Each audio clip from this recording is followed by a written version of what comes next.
अभी हम लोगों ने देखा प्रैक्टिकल किसका, एंड और का। एंड जहां पे सारी की सारी कंडीशन मैच होनी ही चाहिए, और जहां पे कोई एक कंडीशन मैच हो जाए तो आपका रिजल्ट आपको मिल जाएगा। अब मूव करते हैं नेक्स्ट पे, पिक करते हैं हम पहले इजनल।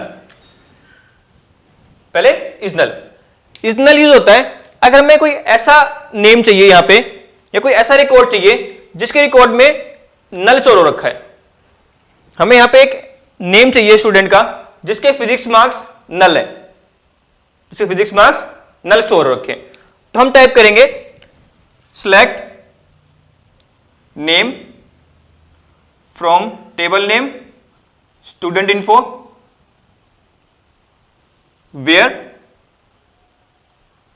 where physics marks is null। आपको लिखना पड़ेगा ऐसे is null। तो अब ये ऐसा रिकॉर्ड देगा, ऐसे नेम देगा आपको जिसके फिजिक्स में मार्क्स नल होंगे। क्या होंगे? नल होंगे। तो यहां पे आप देखेंगे आप तो फिजिक्स में मार्क्स रवि के 78 हैं, राम के 50 हैं, श्याम के 65 हैं, बट मोहन के नल है। तो आपको इस केस में सिर्फ एक नेम मिलेगा, किसका? मोहन का। डन। तो इस नल स्टोर यूज होगा जहां हमें चेक कराना है कि हमारे किसी कॉलम में नल स्टोर है या नहीं है। क्लियर? नेक्स्ट पिक करते हैं हम बिटवीन। बिटवीन यूज होता है एक रेंज के लिए।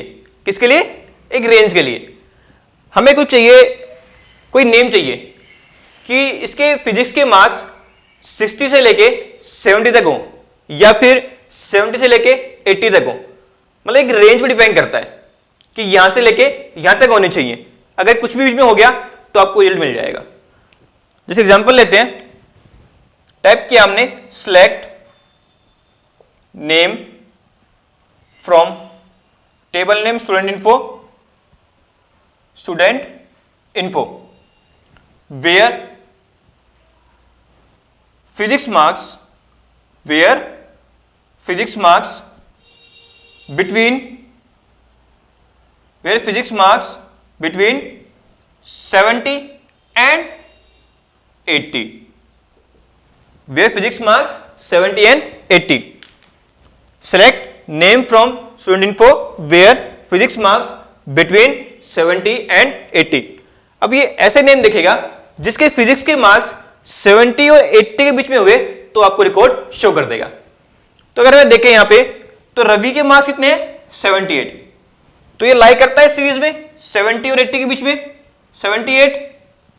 दैट मीन्स हमें रवि का आउटपुट मिल जाएगा, मतलब रवि हमें शो हो जाएगा। क्लियर? फिर चेक किया राम को, राम के मार्क्स है 50। ये सीरीज में नहीं है, रेंज में नहीं है।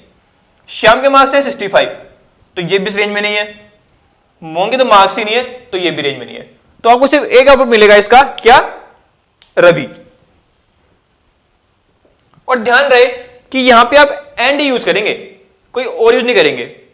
कुछ और यूज किया आपने तो आपको एरर आ जाएगी। तो बिटवीन यूज होता है रेंज के लिए कि ये की रेंज है पर्टिकुलर, इसके भी अंदर कुछ आपके मार्क्स हैं, कोई नंबर है, कोई रिकॉर्ड है, तो आपको वो शो कर देगा। जो भी आपको चाहिए, नेम चाहिए, रोल नंबर चाहिए, हमने लिख दिया select name comma roll number, तो आपको नेम भी मिलेगा प्लस रोल नंबर भी मिलेगा। तो कुछ ऑप्शन से दोनों ये इजनल और बिटवीन। इजनल चेक होता है कि किसी कॉलम में नल स्टोर है या नहीं है।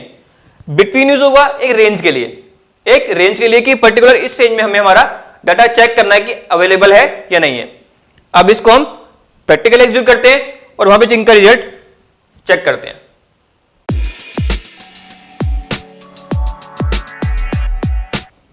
अभी हम लोगों ने स्टडी किया इजनल और बिटवीन ऑपरेटर्स। अब एक टेबल है हमारे पास अवेलेबल स्टूडेंट रिकॉर्ड की, फील्ड है, roll number, name, physics marks, chemistry marks, math marks, कुछ इंफॉर्मेशन भी है। पहले चेक करते हैं इजनल को। इजनल वाइज होता है कि हमें चेक करना है कोई कॉलम में नल वैल्यू स्टोर है या नहीं है। हमें ऐसे नेम चाहिए जिसके फिजिक्स के मार्क्स नल है। हमने टाइप किया select name from student record where physics marks is null, कि ऐसा नेम चाहिए जिसके फिजिक्स में मार्क्स नल हो। एंटर मोहन।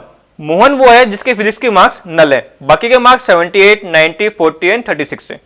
क्लियर। देन हमने स्टडी किया बिटवीन। बिटवीन जो होता है एक रेंज के लिए कि जो डाटा है हमारा एक पर्टिकुलर रेंज में होना चाहिए, उसके अंदर है तो वो रिकॉर्ड में शो हो जाए। हमें ऐसे नेम चाहिए जिसके फिजिक्स के मार्क्स एक रेंज में हो, 70 to 100 हो। हमने टाइप किया select name from student record where physics marks between 70 and 100 कि ऐसे नेम जिसके फिजिक्स के मार्क्स 70 और 100 के बीच में हो। एंटर। तो अमन और रवि के मार्क्स 70 और 100 के बीच में अवेलेबल है। अमन के मार्क्स 78 है, रवि के मार्क्स 90 है, बाकी के मार्क्स 40, 36 नल है, तो ये रिकॉर्ड में नहीं आए। तो बिटवीन वहां यूज होगा जहां पे हमें एक रेंज में आंसर निकालना हो कि इस रेंज में अगर होता है तो वो शो हो जाए। क्लियर। तो दो ऑपरेटर्स हैं, इज नल और बिटवीन, इसको आप एग्जीक्यूट करें और इस क्वेरी का रिजल्ट शो करें। Best of luck.